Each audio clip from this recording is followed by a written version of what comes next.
काल दुर्गा अष्टमी आणि रामनवमी एकत्र साजरा करण्याचा योग आला होता. काल होती दुर्गाष्टमी आणि रामनवमी. तर रामनवमीच्या सगळ्यांना खूप खूप शुभेच्छा.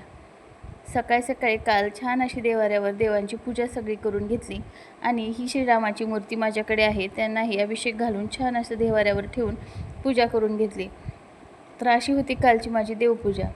देवपूजा झाल्यानंतर लगेच दुर्गा सप्तशतीचा पाठ वाचायला घेतला आणि दुर्गाष्टमी चैत्र महिन्यातली असल्यामुळे संध्याकाळच्या वेळेला सुवासिन सांगितलं होतं नणंदबाईंना. त्याच्या अगोदर पाठ वाचून घेतला आणि मग लागली स्वयंपाकाला. तर स्वयंपाकामध्ये इथे पुरी, बटाट्याची भाजी, कोशिंबीर, कुरडी, भजी, पापड सगळं काही बनवलं होतं. वरण भात आणि बनवली होती मस्त अशी शेवयाची खीर. सगळं स्वयंपाक उरकून घेतला आणि मग आलो होतो तुळजाभवानी मंदिरामध्ये. अगोदर देवीचं दर्शन घेतलं.